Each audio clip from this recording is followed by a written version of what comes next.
Dans le cadre du grand spectacle nazi, Hitler est le chef tout-puissant qui prétend être un modeste homme du peuple. Ihr könnt mich als den Mann sehen, der keiner Klasse angehört. Ich habe nichts als die Verbindung zum deutschen Volk. Il était entièrement dévoué à sa cause. Il était dévoué à l'Allemagne. C'était très important pour son image qui, bien sûr, était entretenue avec soin par Joseph Goebbels. Le ministre de la propagande présente son Führer comme un humble serviteur qui, né pauvre, a gravi les échelons de la société. Ce n'est pas tout à fait vrai. Hitler menait une vie très confortable, une vie de bohème. Il se levait tard et ne passait pas beaucoup de temps à son bureau. Il aimait prendre un café avec des gâteaux dans l'après-midi et regarder des films dans la soirée. Il aimait être entouré de copains et d'amis. Les gens qui étaient en affaire avec le Troisième Reich ou avec Hitler lui-même étaient frustrés de le voir consacrer aussi peu de temps à tout ce qui touchait à l'administration. Loin du héros de la classe ouvrière créé par la propagande nazie, Adolf Hitler, le bohème qui se régalait de gâteaux à la crème, semble avoir été aussi un fraudeur fiscal. Son dossier d'imposition se trouve toujours à Munich, aux archives de l'État de Bavière. Il n'a pas été archivé à part. Il est classé parmi les dossiers des autres contribuables de la région. Pour le journaliste économique Wolfgang Strahl, ce dossier montre que ce soi-disant homme du peuple n'était pas disposé à payer des impôts comme tout le monde. C'est un peu un coup de chance d'avoir trouvé ce dossier. J'ai été surpris de tomber sur des documents originaux signés par lui. Dans son dossier fiscal, il a écrit des lettres pour se plaindre qu'il n'avait pas d'argent. Ces dossiers révèlent ce qu'on pourrait appeler un crime économique. Le casier judiciaire d'Hitler s'ouvre avec son implication dans un coup d'État en Bavière en 1923.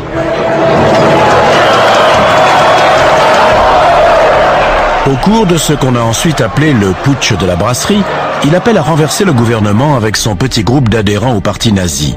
Une manifestation est organisée pour le lendemain. L'affrontement avec les forces de police bavaroises s'achève dans la violence. 4 policiers et 16 militants du parti nazi sont tués.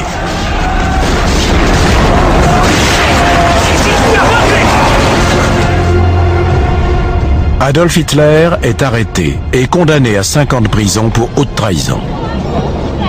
Son coup d'État a échoué, mais sa quête de notoriété rencontre un succès retentissant. Son procès et sa condamnation sont à la une de tous les journaux.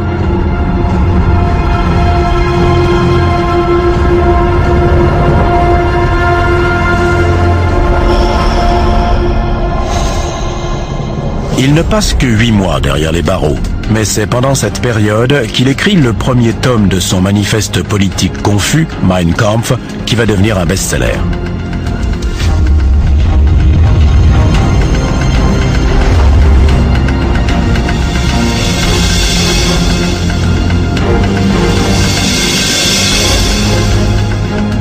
Mein Kampf est publié par la maison d'édition Heuer Verlag, que le parti nazi a racheté en 1920 pour avoir un organe de propagande, le Völkischer Beobachter.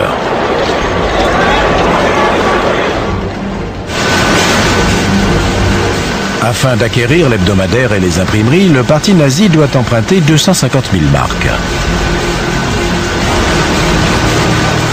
C'est un bon moment pour s'endetter. On est au début de la période d'inflation. Hitler remboursera cette somme énorme avec des marques qui ne valent plus qu'une infime partie de ce qu'elles représentaient au moment de l'emprunt. L'hyperinflation paralyse l'économie et le marque s'effondre. La monnaie allemande perd très rapidement de sa valeur.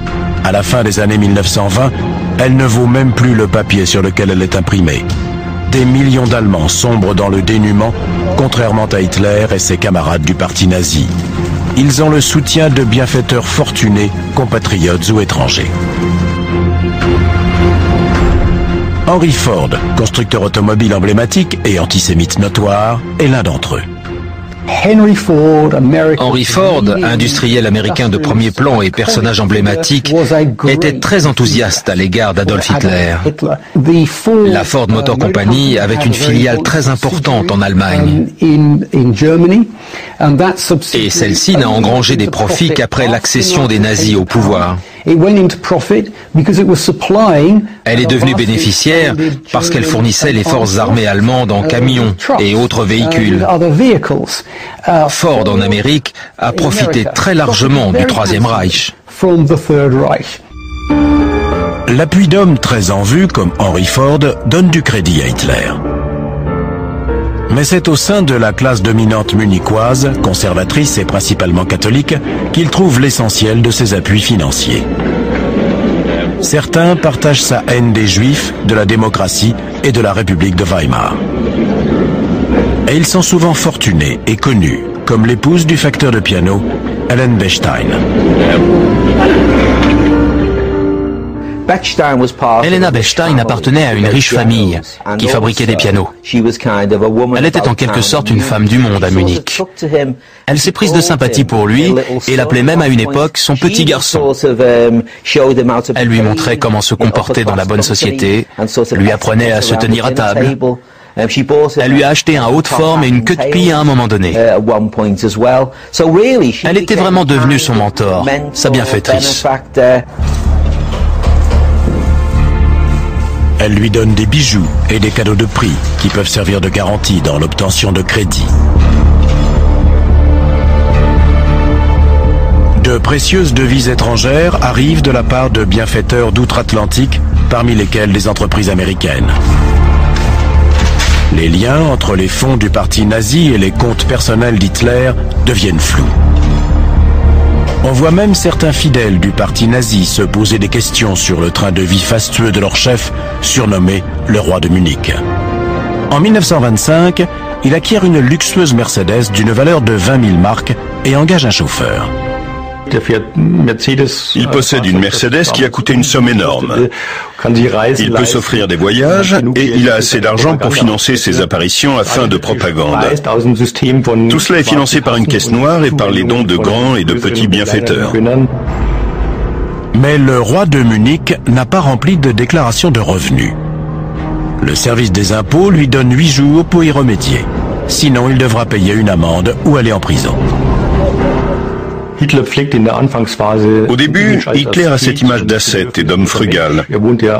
Il vit dans une pension munichoise et au centre des impôts, il déclare être un écrivain sans le sou.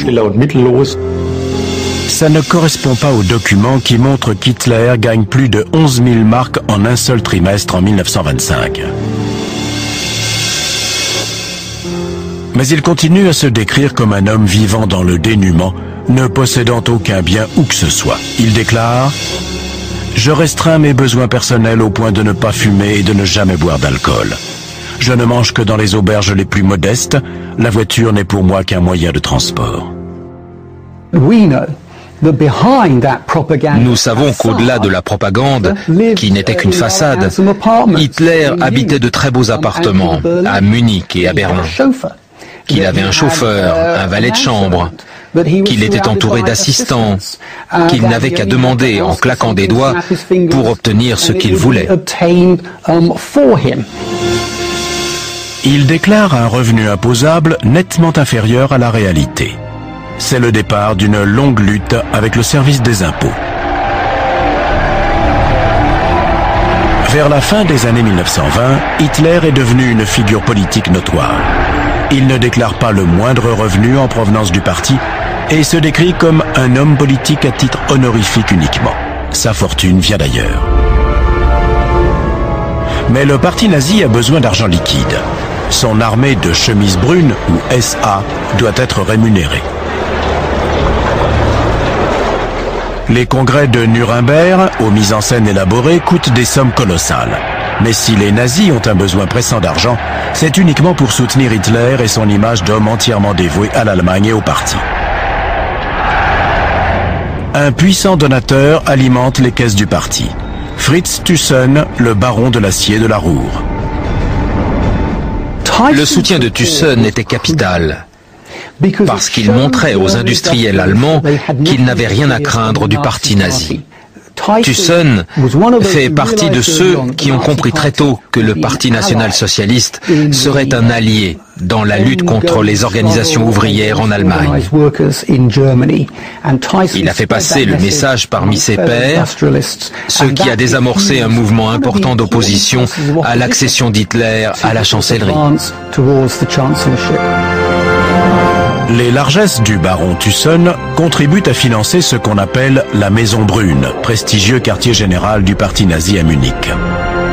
En 1929, Hitler gravit encore un échelon et accède à la propriété. Il emménage dans un luxueux appartement de Munich qui abrite aujourd'hui le quartier général de la police bavaroise. Alors qu'Hitler est de mieux en mieux logé, en 1929, l'économie mondiale s'effondre. L'Allemagne sombre dans la crise, les entreprises sont en faillite, le chômage de masse et la pauvreté s'abattent sur la population. Hitler exploite le désespoir et la peur. La machine de propagande nazie passe à la vitesse supérieure. Son message simple et nationaliste est de plus en plus populaire.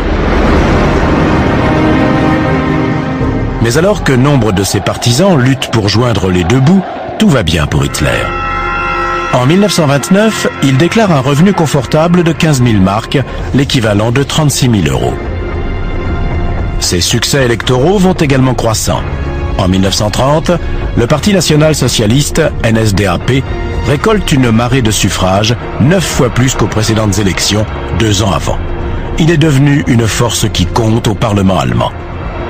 À l'extrême droite, le groupe des députés nazis représente le deuxième parti politique du pays.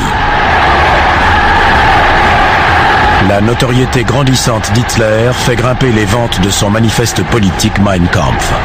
En 1930, ses revenus officiels atteignent 50 000 Reichsmark. Fin janvier 1933, Hitler devient chancelier du Reich. Il est sur le point de devenir un dictateur omnipuissant, mais ne dispose pas de la majorité absolue. C'est le président du Reich qui l'a nommé chancelier. Hitler veut que sa montée vers le pouvoir absolu semble suivre un processus légal et ne soit pas perçue comme le résultat d'un coup d'État comme celui de 1923. La révolution nazie doit afficher un vernis de légitimité. Hitler agit en diplomate, tandis que ses hommes de main imposent leurs lois par la terreur et l'intimidation. Son accession au pouvoir est célébrée comme un triomphe. Mais il lui manque toujours le soutien de certaines parties de la population, en particulier celui des ouvriers. La machine de propagande nazie peaufine son image de chef modeste et proche du peuple.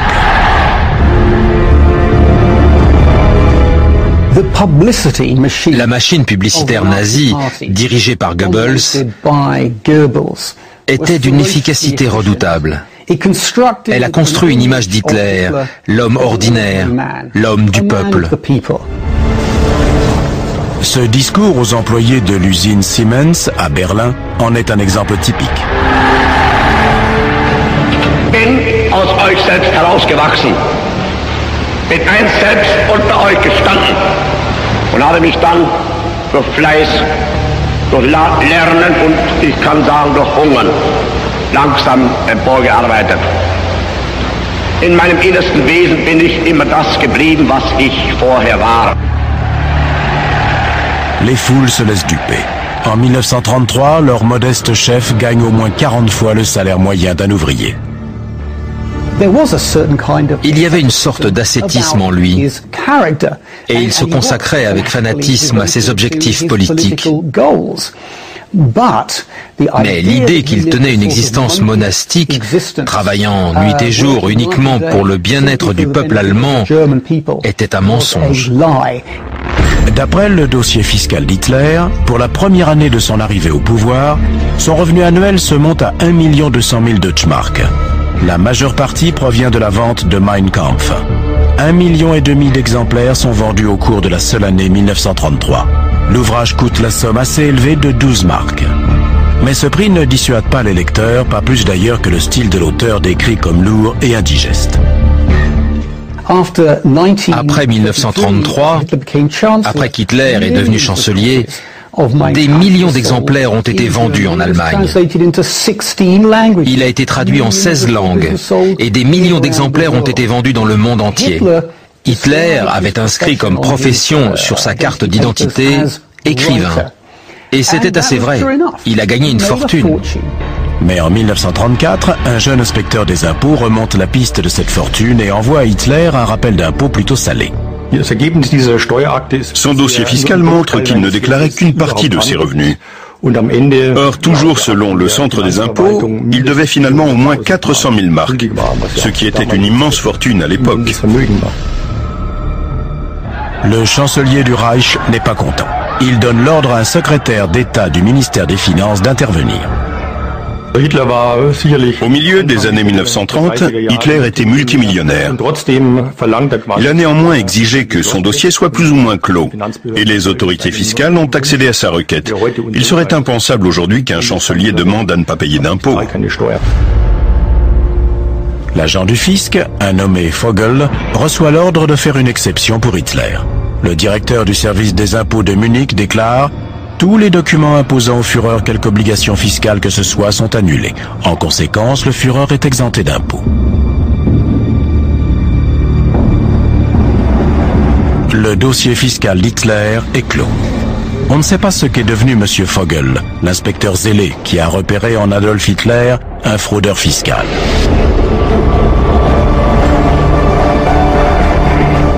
Le Führer ne paiera pas un pfennig d'impôt durant le reste de sa vie, tout en continuant à se présenter comme un modeste serviteur du peuple.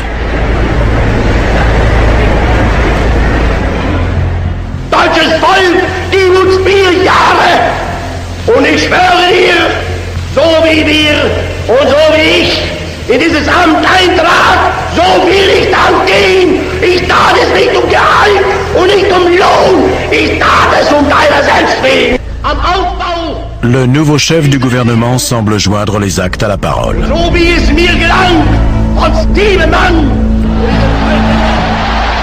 Hitler refuse publiquement le salaire de chancelier auquel il a droit et fait don de cet argent aux membres du parti nazi dans le besoin.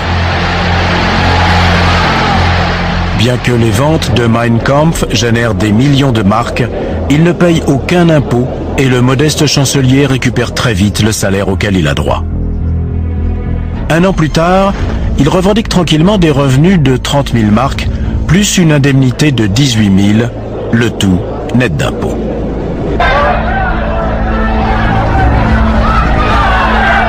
Et voilà qu'un autre bonus se profile à l'horizon. Le président du Reich, Paul von Hindenburg, vit ses derniers moments. Il reçoit de coquets émoluments, plus des indemnités. Quand il meurt en 1934, Hitler reprend son poste et réclame le même salaire.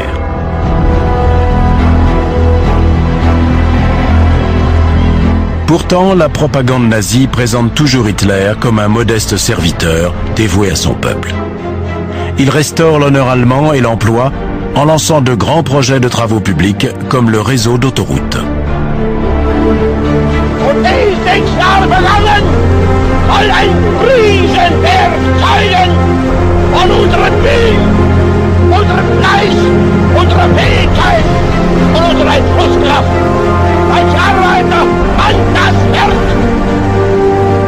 Hitler achète des soutiens et personne ne semble s'inquiéter du coût.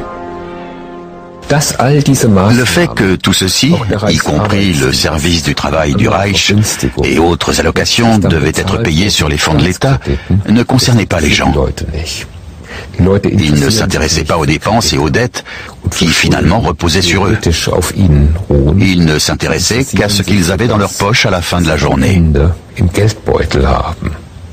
Ils voulaient un salaire net plus élevé, et ils l'avaient. Le mythe de l'Autobahn perdure encore aujourd'hui. Mais ce n'est pas un projet d'Hitler ou du parti nazi. La construction des autoroutes s'inspire de plans qui datent de 1924. Vers le milieu de l'année 1935, le chômage a beaucoup baissé, mais il n'a pas été éradiqué. Les Allemands qui n'ont pas encore de travail vont bientôt trouver des emplois à plein temps dans la fabrication d'armements. Les dépenses militaires sont la priorité. L'Allemagne est en train de se réarmer en secret avec de l'argent public. Comme pour la construction des autoroutes, on recourt à un emprunt massif. Il était tout à fait clair pour Hitler que ces dépenses ne pouvaient être réglées que par d'autres peuples encore à conquérir. Ça veut dire que l'industrie de l'armement était un investissement parfaitement programmé pour assurer l'avenir de l'Allemagne en temps de guerre. Mais on ne parlait pas beaucoup de ça. Au contraire, on ne parlait que de paix. Les donateurs issus de l'industrie, comme le baron de l'acier Gustav Krupp, voient les choses autrement. Ils soutiennent Hitler, attendant en retour des contrats d'armement lucratifs. Ils lui ont versé des centaines de milliers de Reichsmark après son arrivée au pouvoir.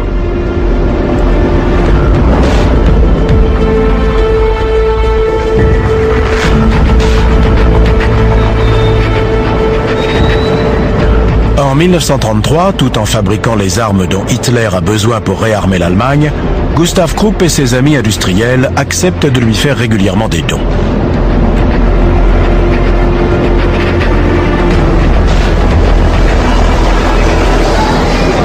La grande usine Krupp lui remettra presque 5 millions de marks au cours de la guerre.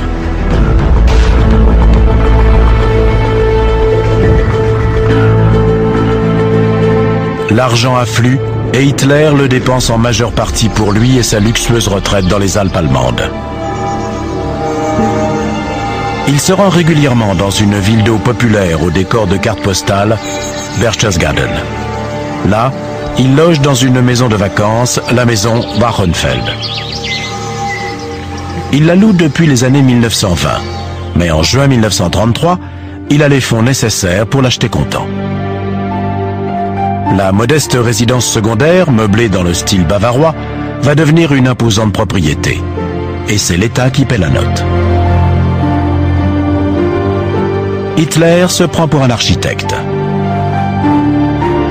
La transformation de la maison de vacances en quartier général de 30 pièces connue sous le nom de Berghof devient son projet personnel le plus important. Son secrétaire, Martin Bormann, supervise la construction et règle les factures. Ce qui n'est pas payé par l'État l'est indirectement par les ouvriers à travers le fonds Adolf Hitler de l'industrie allemande. Le Berghof coûte des millions de Reichsmark à l'Allemagne. Le dictateur lui-même l'admet, le Berghof est une véritable mine d'or. Non seulement Bormann n'arrive à rien, mais il y dépense une fortune. L'agrandissement de la propriété d'Hitler dans le Obersalzberg a un coût considérable. Un second siège du gouvernement surgit du paysage alpin. 30 millions de marks supplémentaires sont engloutis dans la construction d'une folie sur le sommet qui surplombe le Berghof, la Kehlsteinhaus ou Nid d'Aigle. Un tunnel d'accès et un ascenseur sont creusés dans le flanc de la montagne. Malgré ce travail monumental et les sommes investies, Hitler ne se rendra que quelques rares fois dans ce vertigineux Nid d'Aigle. Apparemment, le Führer avait peur du vide et n'aimait pas l'air froid de la haute montagne. Le Nid d'Aigle a survécu à la guerre. L'ascenseur en cuivre jaune poli, la cheminée et la vue stupéfiante sur les Alpes sont aujourd'hui ouverts aux touristes. Mais à partir des années 1930, l'accès à une grande partie de l'Obersalzberg est interdit. Il y a là le Berghof d'Hitler, un complexe qui l'entoure et inclut les maisons de Martin Bormann et du commandant en chef de la Luftwaffe, Hermann Göring, ainsi que des baraquements de SS. On trouve également un hôtel pour les dignitaires nazis et une serre pour approvisionner en légumes frais la table du Führer. L'Obersalzberg devient le domaine privé d'Hitler. Le dirigeant du Troisième Reich passe ici la majeure partie de son temps et non à Berlin, la capitale. Les affaires publiques sont traitées depuis les terrasses et les salons de ce refuge alpin. Les notables, soutiens et complices nazis se rassemblent autour du Führer. Parmi eux, le ministre des Affaires étrangères, von Ribbentrop, et le chef de la propagande, Joseph Goebbels.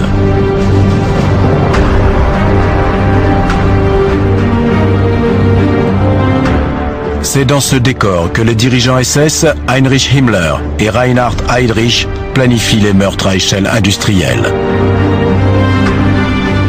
Ils apparaissent tous sur les films d'amateurs d'Eva Braun, la compagne secrète d'Hitler, qui a elle aussi sa chambre au Berghof.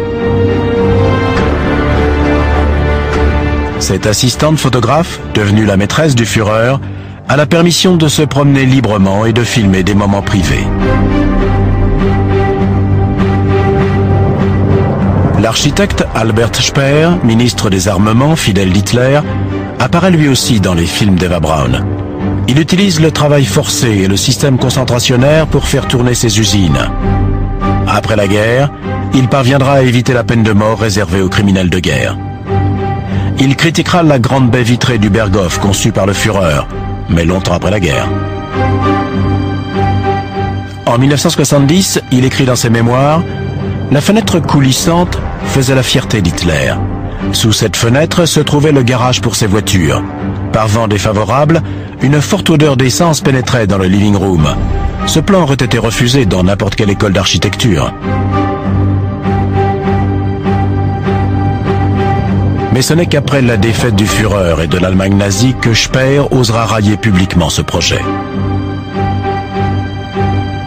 L'ancien patron d'Eva Braun, Heinrich Hoffmann, photographe personnel d'Hitler, contrôle la commercialisation de toutes les images officielles du Führer. Il en gère les droits exclusifs à travers son agence. Chaque photo publiée génère des royalties sur lesquelles Hitler touche probablement sa part. Hoffmann les diffuse auprès des grands magazines et éditeurs. Les portraits du Führer sont tirés à des millions d'exemplaires et leur vente rapporte une fortune.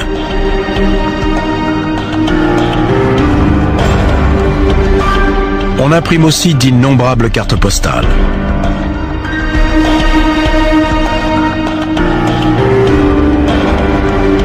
Adolf Hitler devient une sorte de pop star, mais ses performances scéniques vont bientôt laisser place à la guerre.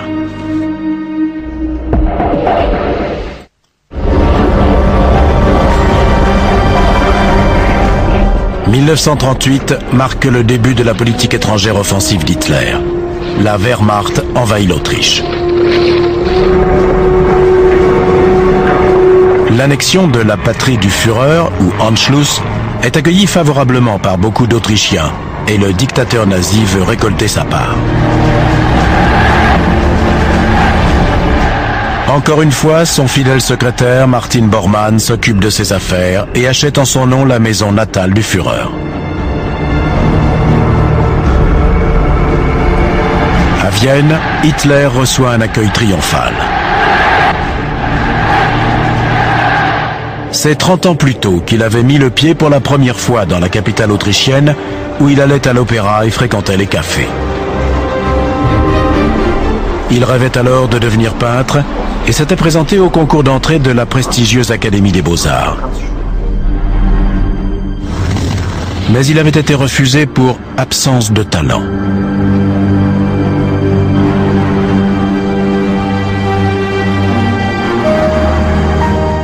Plus tard, il écrira dans Mein Kampf « Vienne a été et demeure pour moi l'expérience la plus rude de ma vie, mais aussi la plus fondatrice. » Il déclare avoir travaillé comme manœuvre pour gagner sa vie avant de peindre, ce qui ne pouvait même pas apaiser ma faim chronique. Mais le jeune Hitler vivait mieux qu'il ne le prétend. La pauvreté était un élément très particulier chez lui. C'était très important. Il ne voulait pas dire « je viens d'une grande famille et nous étions riches ». Non. Mein Kampf a été publié entre les deux guerres, dans les années 1920. Et il est évident que les gens se disaient « Mon Dieu, le pauvre homme, qu'est-ce qu'il a enduré ?»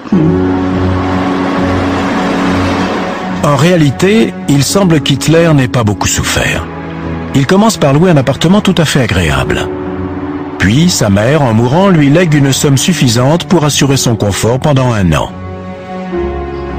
Il partage le loyer avec un ami et vit mieux que beaucoup d'étudiants de son époque. Tous les deux voyaient les choses ainsi. On ne travaillera pas, on sera tout à fait différent des autres. On deviendra artiste. Hitler passe beaucoup de temps dans les cafés.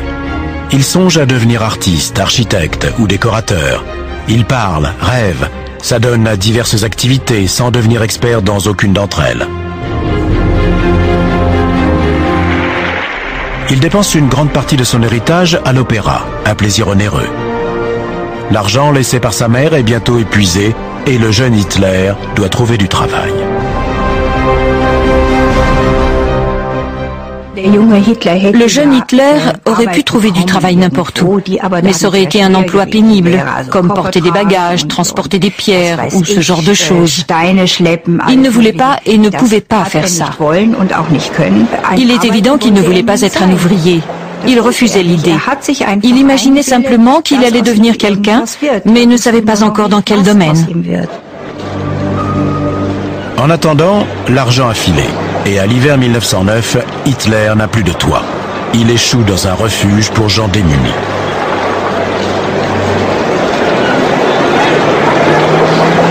Mais au bout de quelques semaines, il se trouve une chambre indépendante dans un hôtel impeccable où il a suffisamment de place pour pouvoir peindre.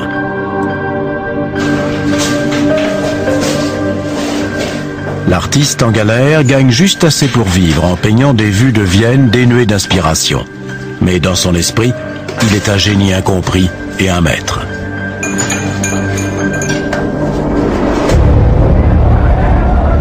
En 1938, il fait un retour triomphal à Vienne. Il a enfin la reconnaissance à laquelle il aspirait tellement dans sa jeunesse.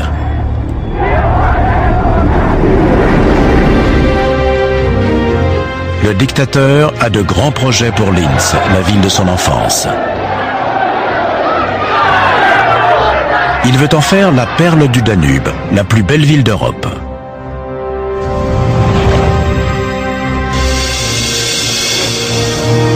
Au cœur de la cité repensée par Hitler, devrait s'élever le Führermuseum, un temple dédié à l'art classique, comparable au Louvre ou à la Galerie des Offices.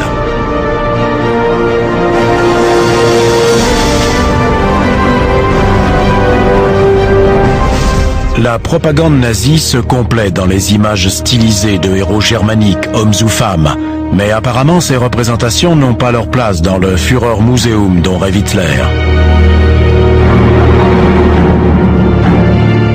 Seules les œuvres des grands maîtres classiques sont à la hauteur du projet. Les expulsions forcées et le pillage des maisons juives de Vienne et ses alentours permettent aux nazis de se procurer ce type d'œuvre d'art.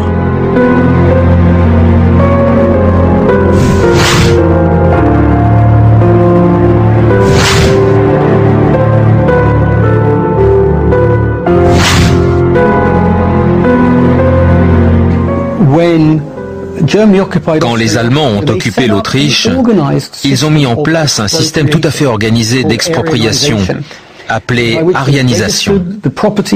Ça leur permettait d'enregistrer les biens immobiliers et les avoirs des Juifs et ensuite de se les approprier purement et simplement.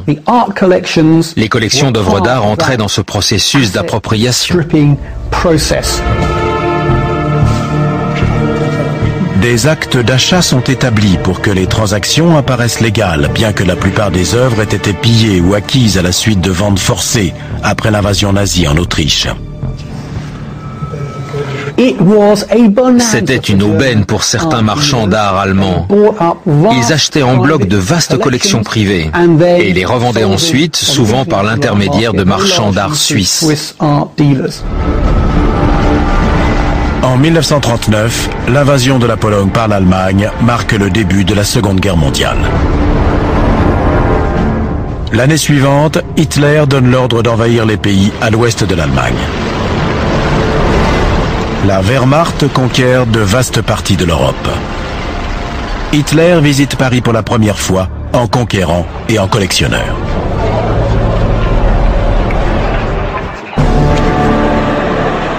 Il a une nouvelle demeure à décorer dans la Pologne occupée. Ce château, situé à Poznań, avait été bâti pour l'empereur Guillaume II quand la ville faisait partie du Reich impérial allemand. Dans le Reich d'Hitler, il devient la résidence du Führer à l'Est. L'intérieur est remeublé dans le même style que la chancellerie du Reich à Berlin pour plusieurs millions de marks.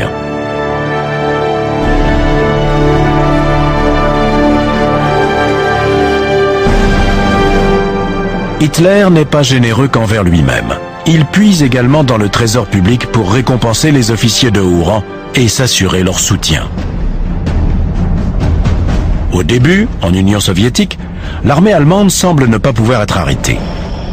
Les généraux en vue, comme le commandant des unités blindées, Heinz Guderian, remportent une série de victoires. Ils sont récompensés par des primes d'un montant total de 10 millions de Reichsmark.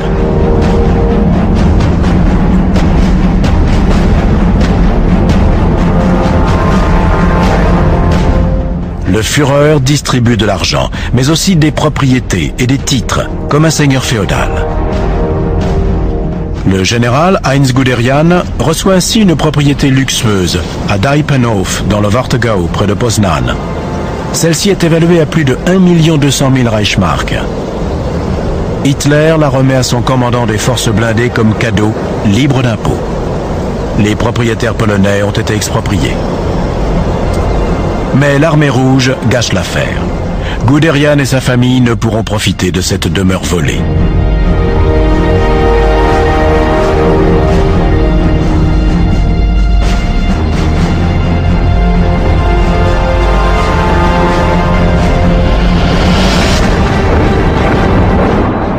Au milieu de l'année 1944, les soviétiques avancent vers les frontières orientales du Reich.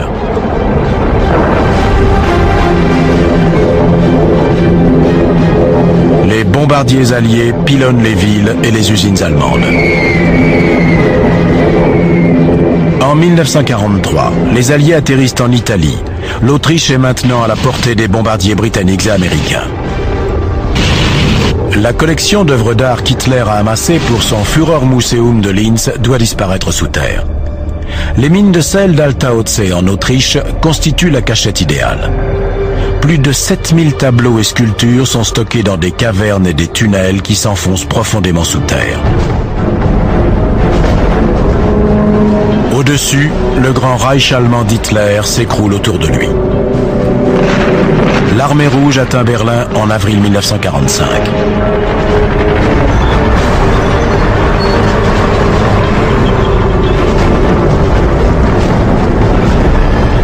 Quelques jours avant de se donner la mort, Hitler fait une dernière apparition, au cours de laquelle il décore ce qui reste des défenseurs du Reich allemand, de jeunes garçons combattant des jeunesses hitlériennes.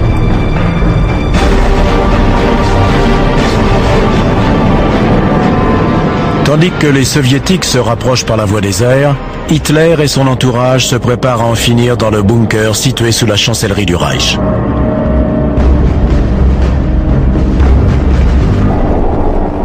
Aujourd'hui scellé et recouvert par de nouveaux bâtiments, voici ce qui reste du bunker d'Hitler des décennies après la guerre. C'est dans ce lieu clos, propice à la claustrophobie, qu'Hitler a dicté ses dernières volontés et son testament politique le 29 avril 1945. Mais bien, pour autant qu'ils aient quelque valeur, appartiennent au parti. Si celui-ci n'existait plus, à l'État allemand. Si l'État lui aussi était détruit, aucune décision de ma part n'est plus nécessaire. Le 30 avril, Hitler se retire définitivement. Il se suicide avec Eva Braun qu'il a épousée la veille.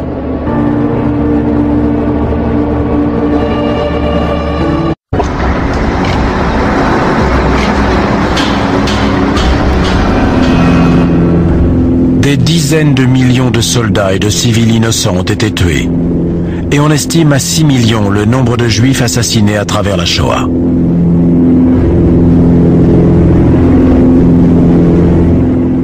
Tandis que de nombreuses villes allemandes ne sont plus que des décombres, Berchtesgaden, la retraite d'Hitler dans les Alpes, est en grande partie préservée.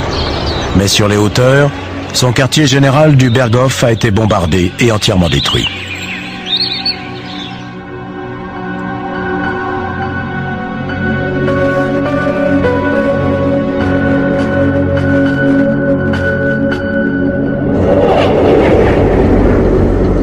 En 1945, ce qui reste des biens personnels du dictateur est confisqué par les forces d'occupation et remis au gouvernement bavarois, puisque c'est dans cet État qu'Hitler était domicilié en dernier lieu.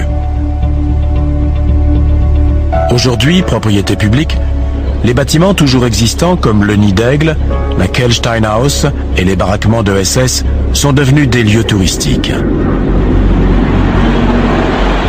À la fin de la guerre, les autorités ont procédé à un inventaire de la fortune laissée par Hitler. Une grande partie provenait des ventes de Mein Kampf. Plus de 10 millions d'exemplaires en ont été vendus jusqu'en 1945. Chaque localité était tenue d'en acheter un exemplaire pour les couples qui se mariaient sous le régime nazi.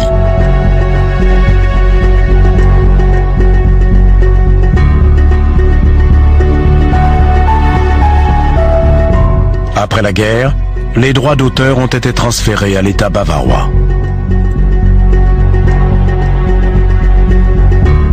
Depuis, on a tenté sans succès d'arrêter l'impression et la diffusion du manifeste politique confus d'Hitler.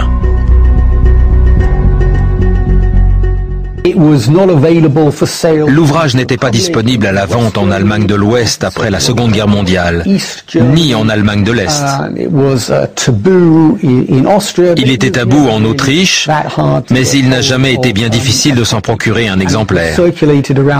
Il circulait dans le monde entier dans de nombreuses traductions, sans aucune restriction.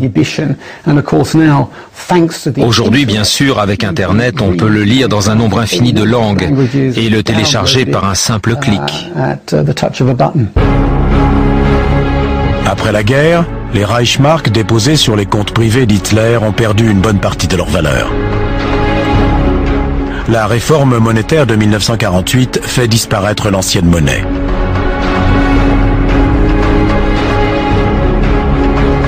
La fortune d'Hitler va à l'État bavarois.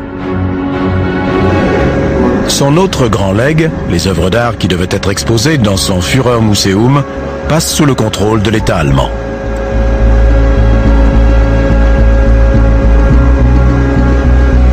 L'historienne Angelika Anderlein enquête sur les tableaux acquis par le Führer à travers son réseau de marchands d'art. Ils ont été retrouvés dans les mines de sel autrichiennes où ils avaient été mis à l'abri des bombardements alliés. Les autorités nazies avaient projeté de dynamiter les entrées avant l'arrivée des Américains, mais leur plan a échoué. On a ainsi enregistré des milliers de tableaux et vérifié s'ils n'avaient pas été volés. De nombreuses pièces sont retournées en France et aux Pays-Bas où elles avaient été acquises durant l'occupation nazie. Les 2/3 environ de la collection d'Hitler ont été considérés comme légalement acquis et transférés au nouvel État ouest-allemand. L'enquête continue. Parfois, une information tombe et l'on découvre les anciens propriétaires d'une œuvre. Depuis l'an 2000, on a fait de nouvelles recherches. Le propriétaire de ce tableau était un juif berlinois qui s'était enfui à Vienne. Le propriétaire d'origine, Leo Bendel, a été assassiné à Buchenwald en 1940. Quand il a été clair que le propriétaire antérieur était juif, le tableau a quitté le bureau du président d'Allemagne fédérale pour rejoindre notre dépôt. Maintenant, nous attendons les détails de la succession familiale pour restituer le tableau à ses héritiers de plein droit.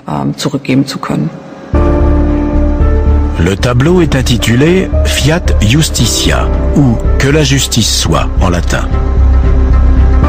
Mais il n'y a pas eu de justice pour son ancien propriétaire, un homme traqué, forcé de vendre ses biens et de quitter sa demeure berlinoise pour fuir à Vienne, où il sera arrêté et envoyé à la mort dans un camp de concentration.